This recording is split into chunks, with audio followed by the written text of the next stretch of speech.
good day. Welcome to another episode of Daily Clout.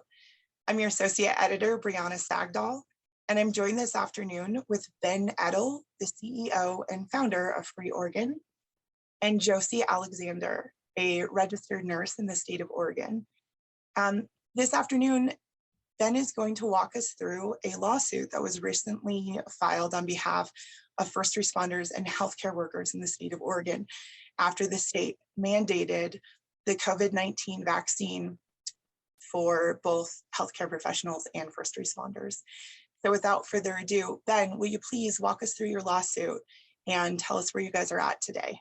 Yeah, of course. Breeauna, thanks for having us on today. We're really grateful to be here. It was kind of an odd story, but Free Oregon is a civil rights group. We focus on restoring and defending civil rights in the state of Oregon. I think, obviously, it's pretty clear that our civil rights are under attack. And so we began in January of this year, and we were working primarily on a class action effort on behalf of businesses in the state of Oregon for a taking on the COVID-19 regulations, the shutdowns, 2 weeks to flatten the curve. Well, when this mandate came, we were working with our attorney, Tyler Smith, of course, as our corporate counsel. And, we reached out and said, is there anything happening here? And, nobody was really picking this up. And so we decided that, with a ticking clock, this is the largest infringement, I think, in Oregon state history on our civil rights. And I was really shocked that no one was taking this on. And so we barely had really any money to see this thing all the way through. We had just enough to put down a retainer to get started. And so there was a lot of sort of faith that we could, find our way and help bring people together to finance this lawsuit. And so we went forward, and it was crazy because right after that, Mandate Free Oregon, which is a group of about 3,000 firefighters in Oregon, they joined. We were joined by Doctors for Freedom. Then America's Frontline Doctors came in, and then the Health Freedom Defense Fund came in. And then we were able to actually see that, we need to raise about a third of the cost of this, and we can make this happen. And so that's what happened. And I'll tell you, Tyler's working with a lawyer who's America's Frontline Doctors lead attorney, and his name's George Wentz, and he really understands the federal law, the U.S. code. And Tyler, he knows that stuff too. But there's a difference between knowing the laws and then knowing how the laws apply in court, whether or not you're going to be successful or not. There's other lawsuits going on in the state of Oregon for medical freedom around this vaccine mandate. But the problem is that they're not as experienced as Tyler and George, and they file like in the wrong courts, and then it gets denied, and they have to go redo all this work and file it in the correct court. So what we were able to do is we were able to raise and bring together all these different groups and all these different people to help finance this, and it's been literally financed by nurses, doctors, teachers, frontline workers, and government workers. $100 at a time. It's been an incredible, just an incredible event to be a part of. That's truly an amazing story. Thank you for sharing that with us. As I understand it, Oregon state law specifically prohibits the state from mandating vaccines for healthcare employees. Can you touch on that a little bit? Yeah, it's like 431 dot something. It's a Oregon state code. We also have Title VII. In the United States Code. And what's really essentially happening here is that the state of Oregon is using its regulatory bodies like OSHA and the Oregon Health Authority to create rules. And we've been in the state of Oregon, we've been under emergency order by the governor since spring of 2020, if not, just basically February or something like that of 2020, almost spring of 2020. And we're living under these indefinite emergency powers of a governor. It is truly the definition of tyranny. And what this governor is doing, Governor Brown, is she's pushing through. First off, they have this idea that somehow vaccinating everyone is the answer, but it doesn't make sense when you look at the data. Natural immunity has been around longer, and it's just as powerful, if not more so, than vaccine immunity. We're already seeing that Pfizer and everybody's trying to get the booster out because vaccine immunity with COVID isn't as effective as natural immunity. And we know that the data's there, it's around the world, right? But for some reason, the state of Oregon is trying to mandate this vaccine on everyone, no matter what, whether they're 5 years old, whether they're a healthcare worker, whether they're a doctor that have their own data. I mean, a lot of these people like Josie are experts on the front line of COVID-19. Why is the government mandating them to take this vaccine? So what we're doing is we filed our lawsuit on behalf, we took a whole bunch of different plaintiffs that have a shared set of fact patterns from all the different areas directly affected by the governor's orders and the rules from OSHA and OHA. And these rules are temporary rules, okay? So based on a temporary rule, the state is trying to get people to take a medical procedure that's experimental, okay? This is not FDA approved. Not one of these vaccines is FDA approved, okay? They're approved through the emergency use authorization, which says you cannot mandate it.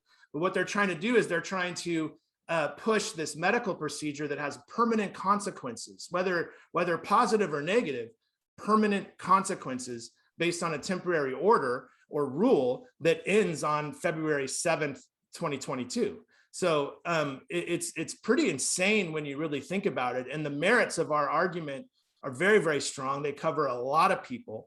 And our arguments can be found too. We put them all up on our website at freeorgan.us. Can I just say this too? It's also going to be a very quick process. So we filed in the Court of Appeals, and we filed for an emergency stay, which stops the mandate. We're not going to have any oral arguments. So we filed this lawsuit. It's like a 70-page lawsuit with all this information. The state responded back, and we got that response on Monday. And the state made very little effort to back up their mandates using the law. Essentially, what they said was that COVID is so dangerous and so terrible that we need to set aside civil liberties. And they said that private companies already began mandating the vaccine to their employees. So in other words, Johnny's doing it too, and COVID's super scary. It was very concerning to me because I was like, why did the state not leverage any sort of historical case law to back up their decisions? Is it because they know what the judges are going to rule? I mean, it's absolutely crazy. So we then responded back, and we have that response on our website as well. So you can actually see the entire argument between the two parties, our party and the state, and you can see it all on Free Organ, and you can use your own judgment as to what is you could be your own judge. If I may just reiterate very quickly, so essentially the state's position is that the rules in the law have more or less been suspended. Is that right? Essentially, that's what they're saying without saying it. But of course, if you just use your own eyes, you don't have to read anything or look at anything except use your own eyes. Clearly, the laws are suspended and they're being replaced with temporary orders. And that's what's now governing the people of the state of Oregon. Thank you. And I think that's a really interesting and fantastic point to segue on. Here also joined with us is Registered Nurse-Josie Alexander. And Josie has been on the front lines of this pandemic since the beginning. And Josie, right in the middle of the pandemic, as we were being told that this is the scariest and most terrifying virus that we have ever dealt with, you were laid off. You were let go and furloughed because there just weren't any patients. Is that right? Yeah, so you set it up really well. April of 2020, what were you being told? You were being told to shut down your business. You're being told to take your kids out of school. People were not getting unemployment in Oregon. You were being told not to go to the hospital.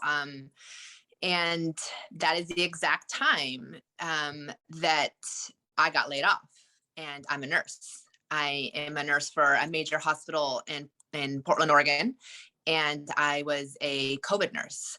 So that, just add layer and layer onto it. I should not have been the one to be laid off. And I will also tell you, it was hundreds of employees. So I wasn't the one-off. It was hundreds of employees were in my position.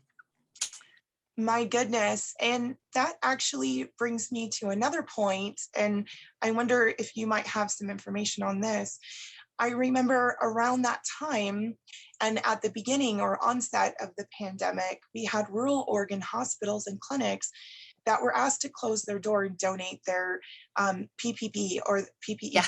their personal protective equipment to Yeah. the large coordinated care organizations, because we were facing what we thought was going to be a shortage. And as I remember reporting it, the governor had promised to order a large supply and give that back. And then these rural area clinics and hospitals could reopen, only that didn't happen. And it led to many of them closing their doors indefinitely. Do you have any information on that? Can you speak to that briefly? So the PPE situation was interesting because people were forming knitting clubs. Knitting clubs were making masks. Painters, hairstylists were told we're coming to the hospital and donating these supplies, and fully well knowing as a healthcare provider, we can't take outside equipment supplies from anybody. But it was on the news and there's newspapers and chat clubs, and I'm just kind of whirlwind going, well, that's odd, because you have to remember at that same time, the hospital, our messaging, our policies, our everything was shifting, everything was changing and shifting. And we were getting daily messaging about PPE, daily emails, sometimes twice a day emails about the levels and the quantities that we were at. And we always stayed the same level. And so here I am in the hospital reading my daily emails. Okay, we're still at this level.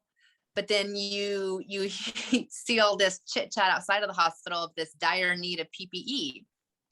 So it never came to fruition in the hospital that I work for, which is Legacy Hospital. The shortage of PPE never came to fruition. It was this constant inundated messaging that you were getting.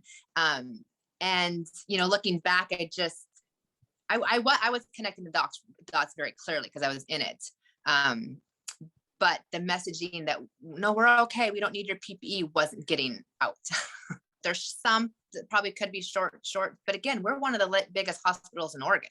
As I understand it now, Legacy has just had to close, was it 6 of their clinics? So fast forward all this nonsense, we're in, what month are we in? We're in October of 2021. Legacy has, they have denied, Legacy employees turned in about 900 exemptions, and 80 were approved. And so we're at a 90+% of denial rate. What they did was they closed down 4 urgent cares, Legacy Hospital did. They shut down 4 labs and 3 imaging services. And they just recently have done this because September 30th, they did this. That's an important date because September 30th was the day that they took all about 800 plus of us off the schedule if we had not had started the vaccine process. So that is what Legacy is doing. And now we are getting messaging from Legacy that they are proud, and that they, from the chief nursing officer, put out a article that Legacy is the safest hospital to go to for patients to be cared for. It is the safest hospital to work at as an employee, and that the vaccine mandate is working. But yet in the same breath, this is what they've done to close all these things, calling it safe, and they're proud. So there's a big disconnect on terms of what they consider safe and proud. That's interesting. And I would love to see the metrics and what they're basing safety upon. It seems, in my personal opinion, it would be much safer to have the staff available to meet this pandemic head on. assuming the numbers are what we're being told. Now, then that also strikes right at the heart of an individual who's listed on your lawsuit, as I understand it. You have a healthcare worker whose exemption was denied, even though she knew that there was a very high likelihood that she would be injured from taking this particular vaccine. She took it anyways, and then she was in fact injured. Is that right? Do I understand that correctly? Yeah, you do. You understand that correctly.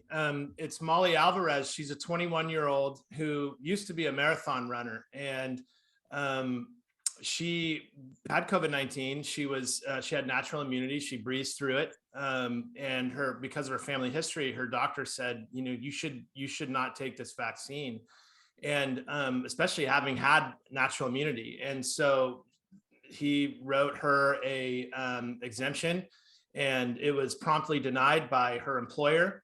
And she was too afraid to lose her job at her age. She was like, I got bills to pay like everybody else. And she got the Johnson & Johnson vaccine, and almost immediately began to show her face, left side of her face was paralyzed. She had lost ability to use her left side of her body. It was very tingly and numb. She couldn't feel her leg.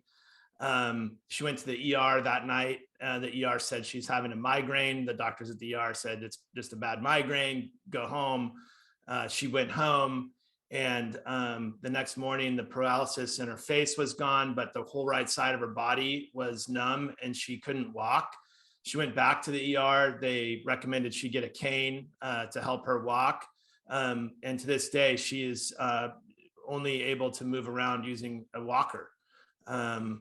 It's very, very, very, very sad and unnecessary. And we've seen statistics that more kids, under the age of 20, have committed suicide during this pandemic than have died from complications with COVID-19. And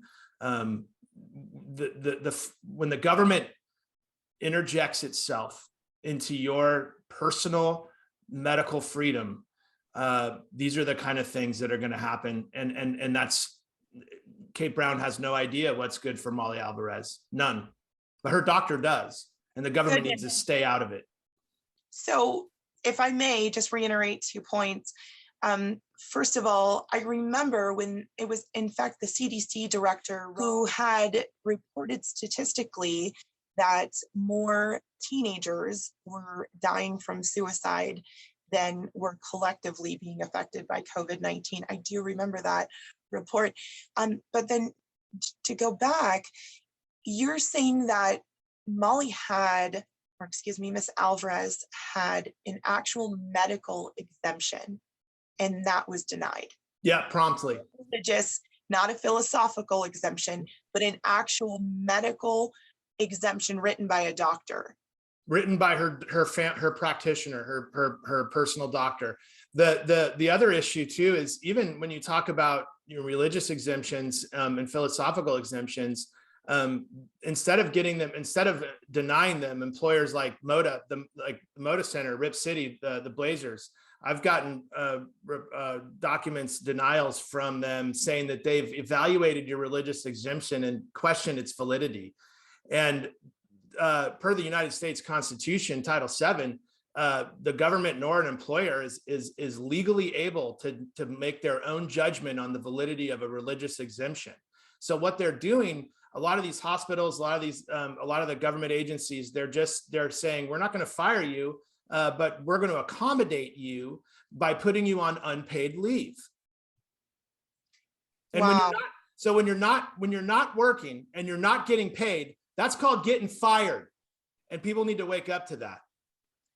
I just wanted to touch a little bit more on the exemption, medical and religious. For, like I said, Legacy is at about a 90% denial rate, where there's other larger hospitals in Portland who are at about a 90% approval rating. It doesn't mean still that those staff are still going to be able to go in and work.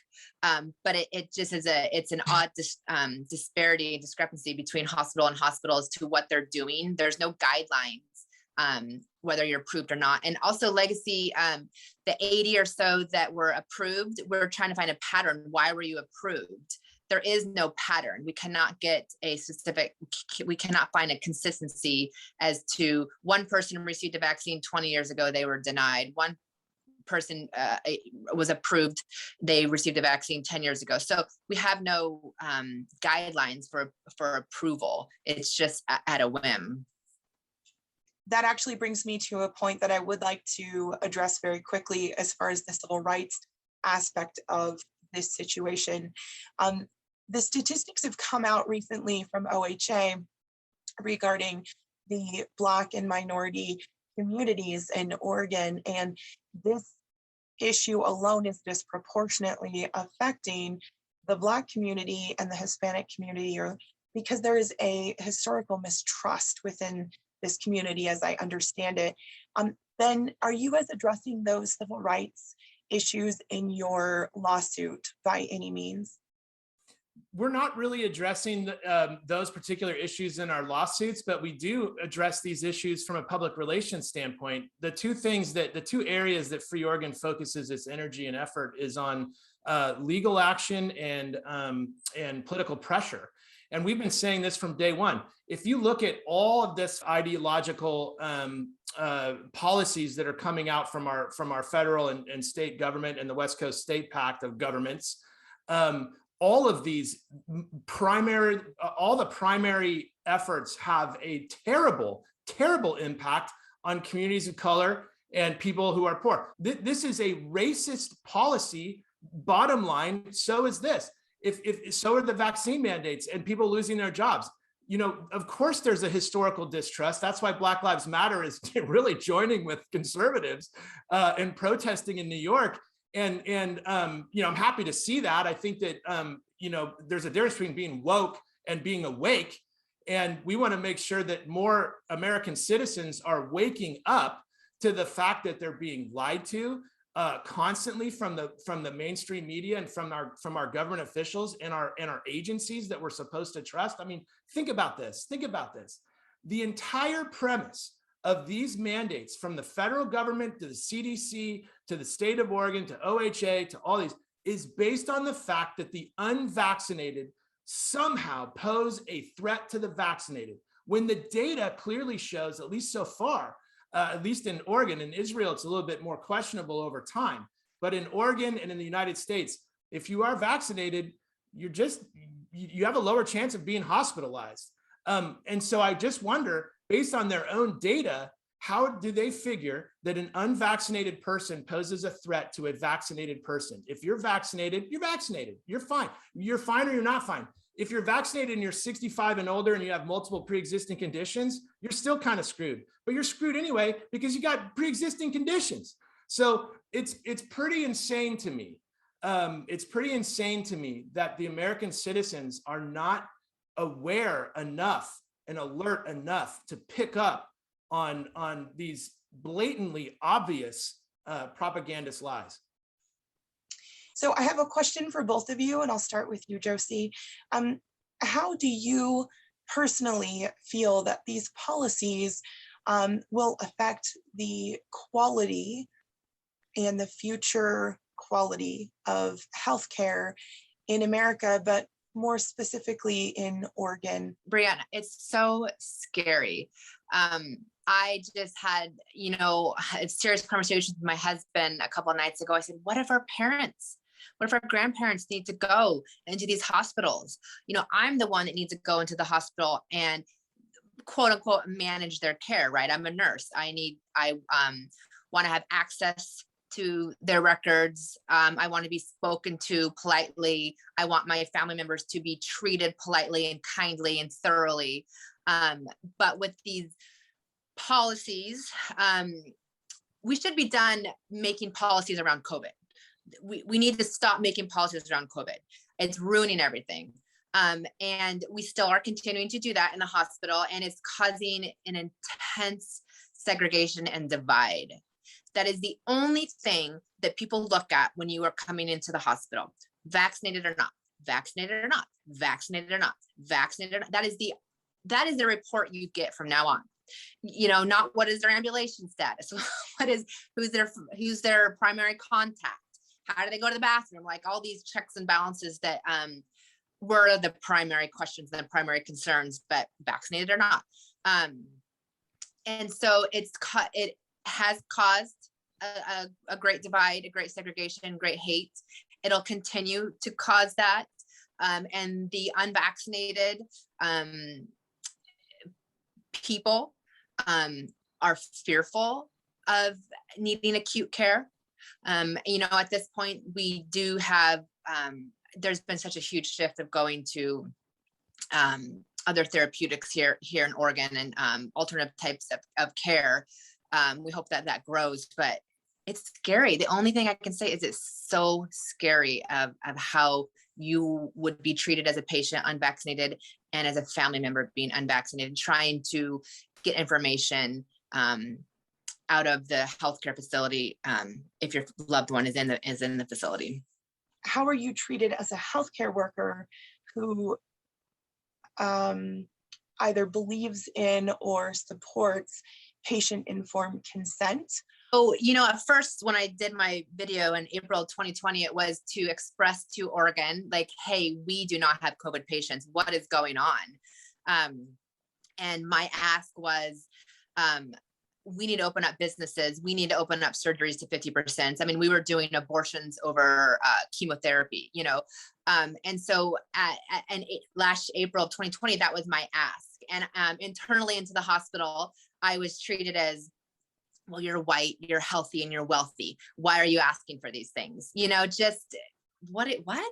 And then now as we get to how am I being treated, or how are we treated now as the people that don't want it, that want choice in vaccines?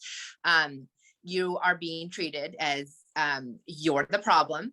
You're the reason why the schools are shut down. You're the reason why businesses are shut down. So, I'm wanting the same thing. I'm wanting choice for businesses back then. I'm wanting choice for vaccines now. And you're still constantly being treated as you're wrong, fall in line with us.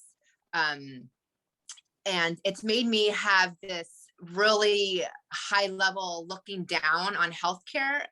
Not to say that I was kind of a robotic nurse before, but I did follow ABC, and now when I hear doctors say that they're amazed that the schools are opening and they should just stay shut, or when I hear doctors say that they lack empathy, they're done with their empathy. This is ER doctors. When I see them posting this on social media, when I hear our nurses standing at the desk poking fun at a patient that is from Oklahoma and not vaccinated, it makes me realize, like, wow, these people have a loose chip somewhere.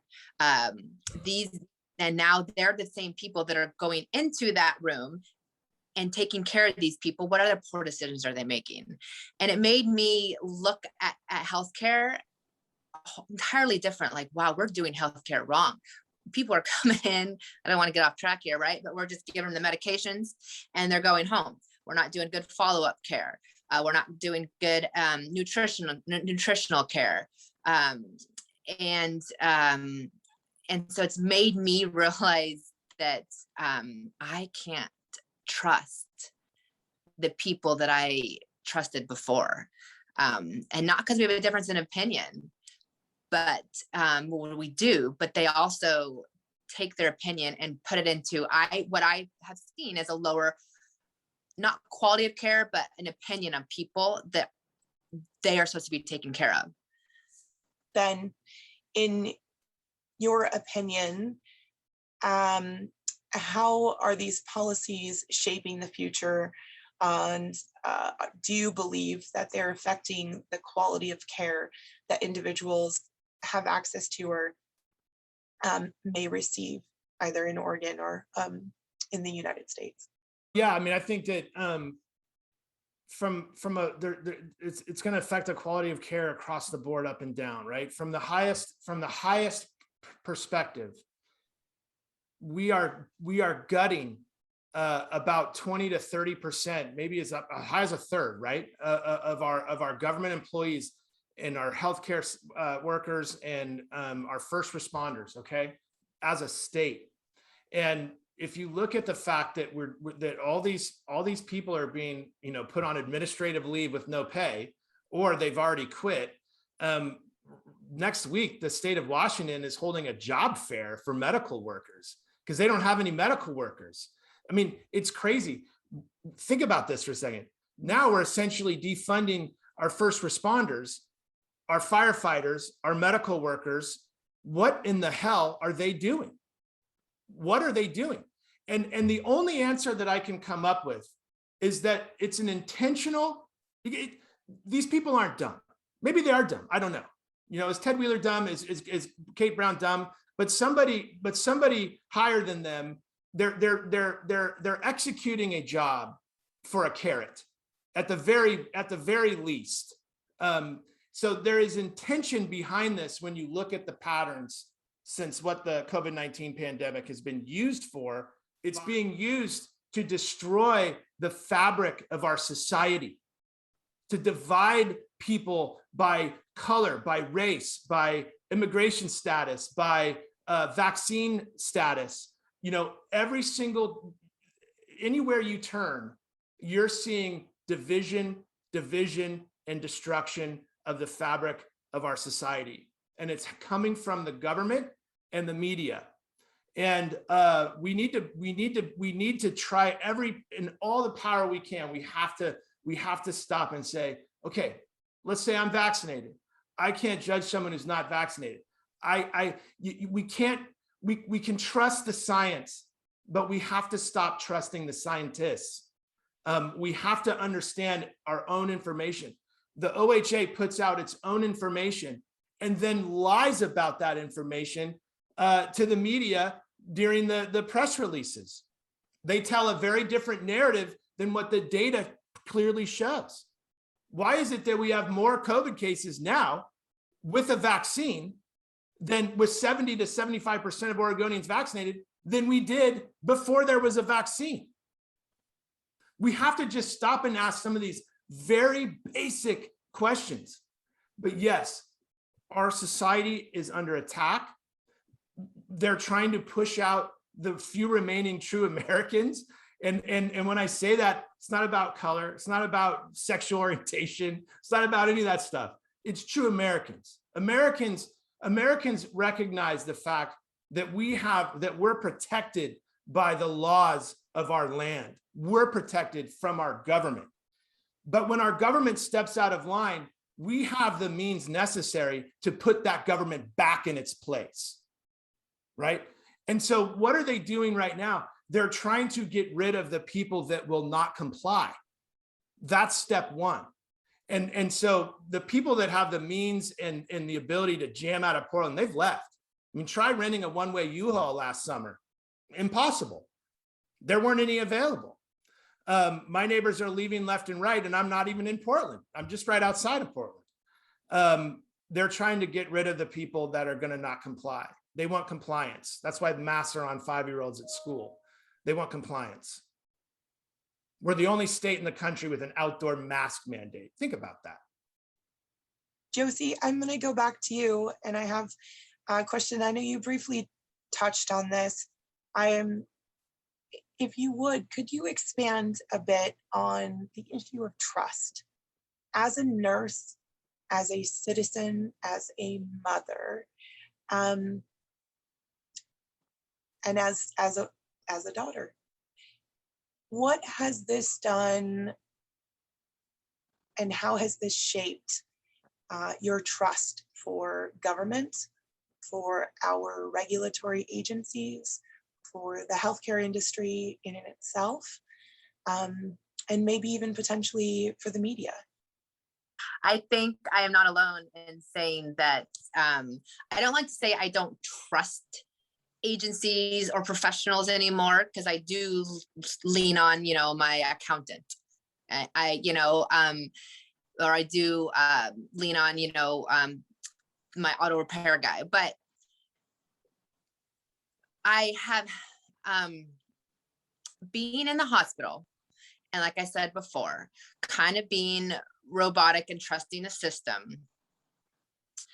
and then stepping back, and what I just call, I'm just a common sense person, just stepping back and really seeing the messaging, and seeing internally and externally what's happening in the hospital.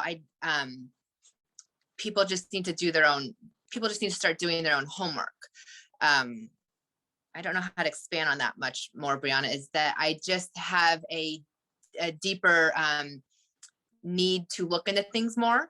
I don't have one source I go to, as there's multiple sources, but as a nurse sitting at the nursing station and hearing a doctor say that he hasn't seen his granddaughter who used to live with him for over a year because he's scared he'll give her COVID and she's like 3, makes me internally be like, wow, you really believe that?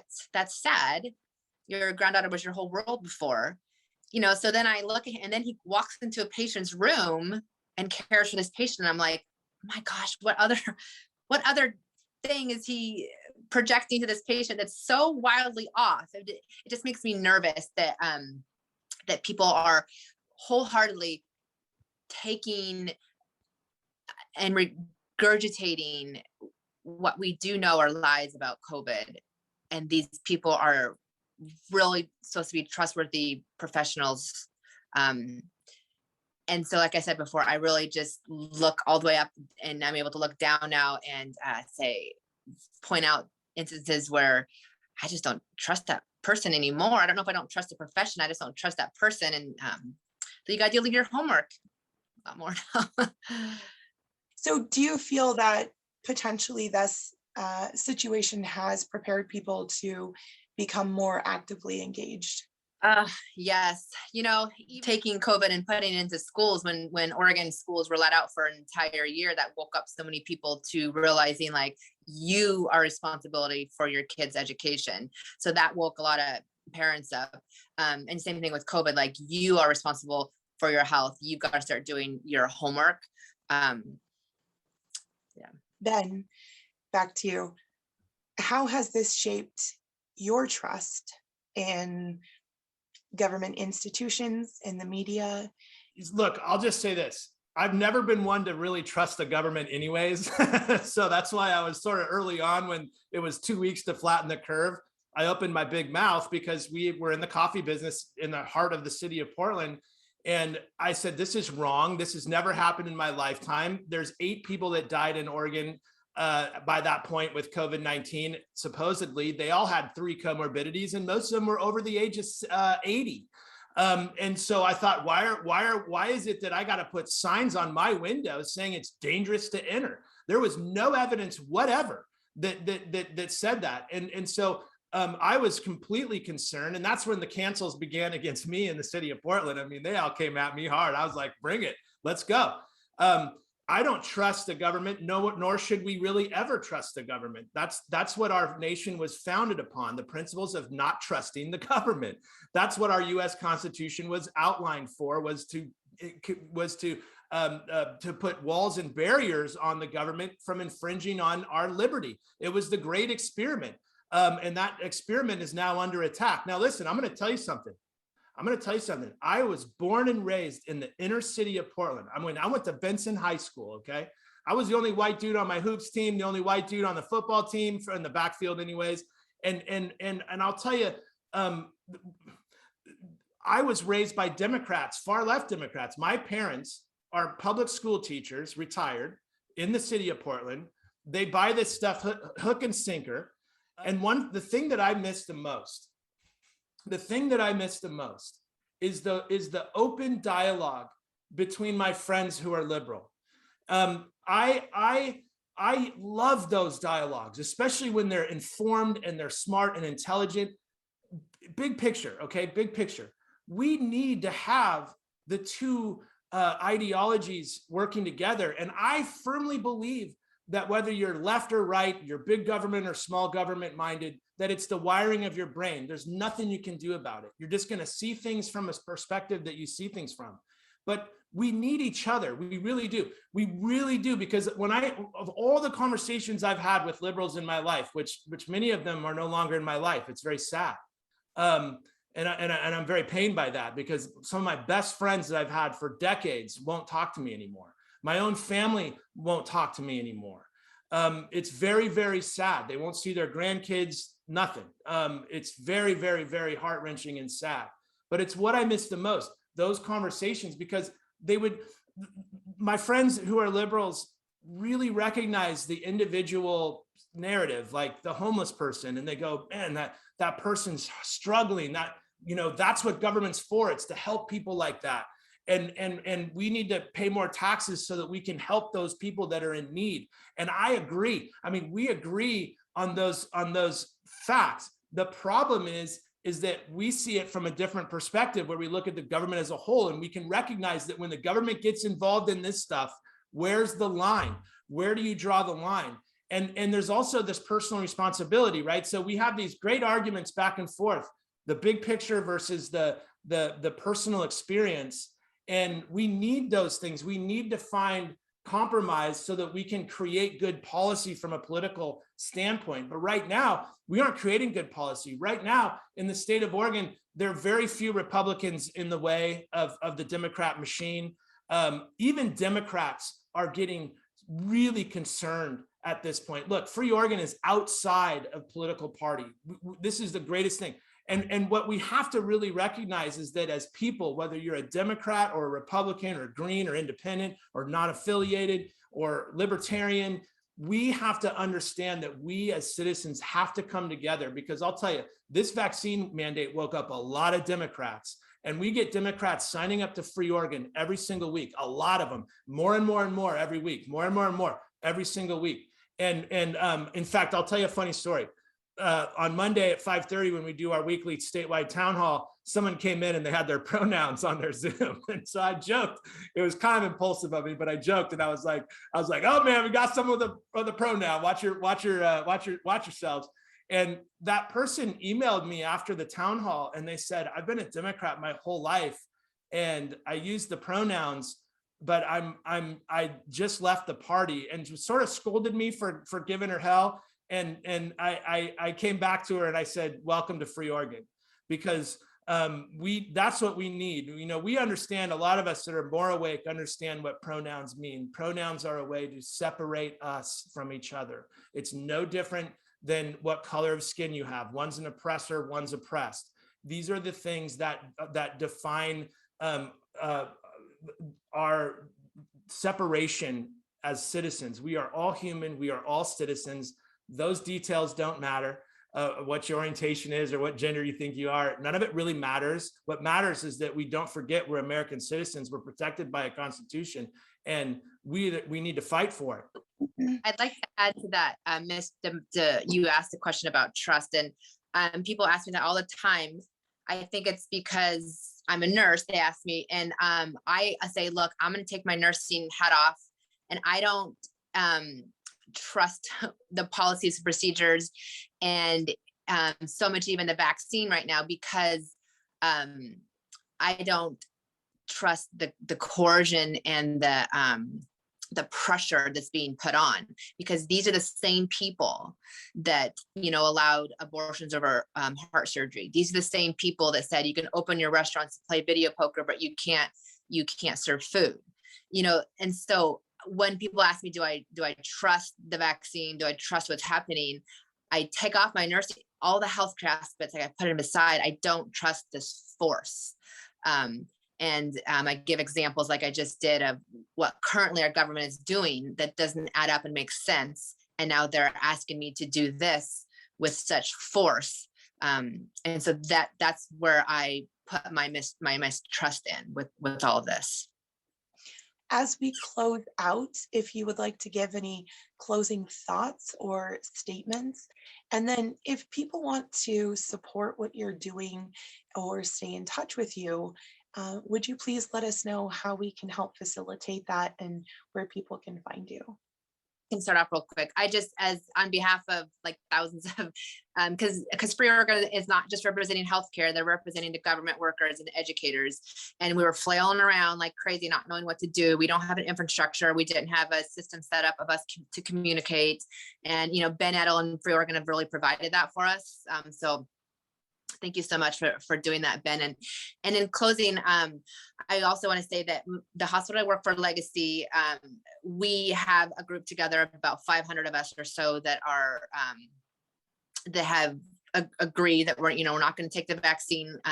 They did deny about 800 of us, so there's 300 or so floating around. And since September 30th, 180 people have felt so pressured and coerced that they have started to take the vaccine, and that's their choice.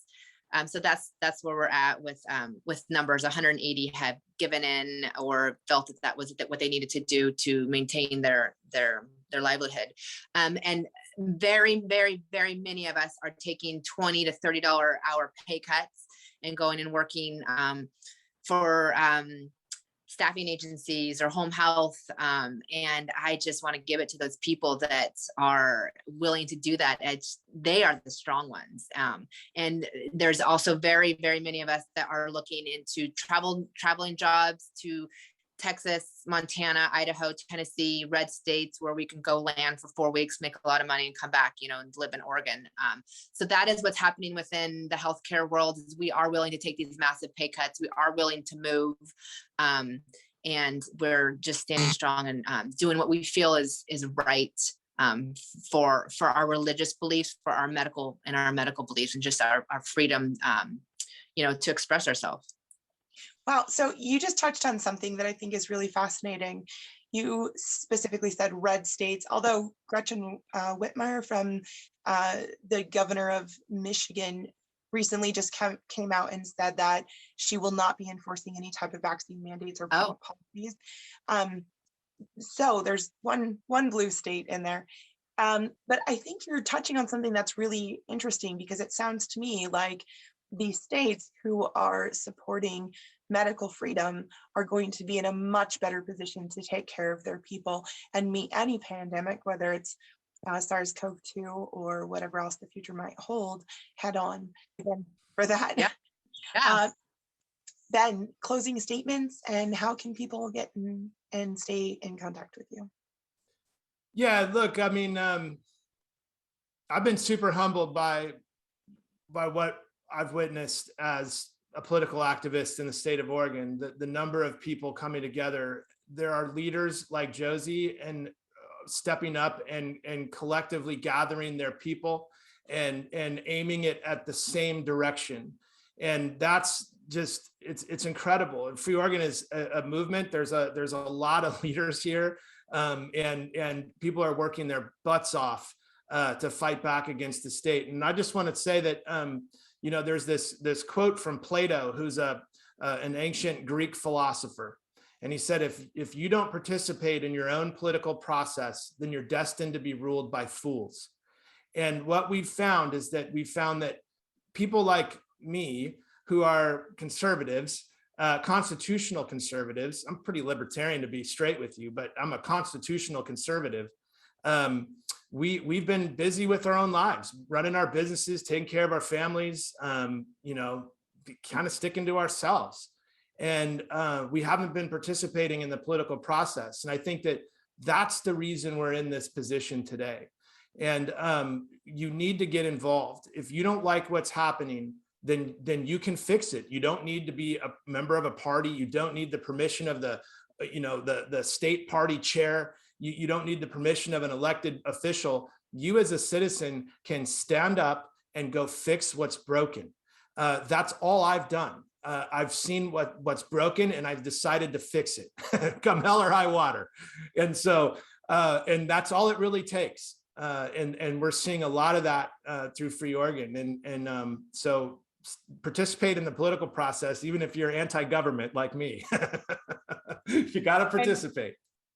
And people can get in contact with you through the website. It's freeoregon.us. And we're on Instagram at Free Oregon. We're on Facebook at freeoregon.us. So it's Free Oregon or freeoregon.us, but not .com, .us. And you can go become a member, and it's free. We do ask you for some information because our members are activists. We don't have members that do nothing. Our members do things. We do stuff. We take action, whether it be donating or signing something or sending a letter or showing up to an event or taking deeper actions to invest time. And we're looking for people from all skill sets and all walks of life and all political ideologies, so long as we all agree on the fundamental thing, which is our constitutional rights. Thank you so much. And just to clarify and for the record, and if you would like to answer, are you actually against the vaccine or public health measures? Or is it that you're just against the mandate itself and the government overreach? Either one of you? Yeah, we're not against the vaccine, whatever. This is not about anything other than government overreach. If you don't want the vaccine, it's because you have a good goddamn reason for it. And the government can't come in and force it into your body by taking away your job. And that's what we're against. We are so vehemently against this that we will fight it and fight it and fight it until it can never happen again in this country. Thank you, Ben. Josie? Same. I'm against the force of it. If you want to take it, I'm happy that you have that option. And I just want the same respect and to be treated with the same likes. Because if you have the vaccine, then you need to be acting like you have the vaccine, and you need to know that you're protected. I've chosen not to take the vaccine. I know the risks and benefits, but my choice does not affect your vaccination status. And one more thing I want to say with the little bit going back to the denial, I want to say that my religious exemption was denied. And I want to add on my final thoughts here is that my current faith is not tied to my vaccination status history whatsoever. And that is what the hospital that I work for, Legacy, is doing to 900 employees, tying in our religion with our vaccine status history.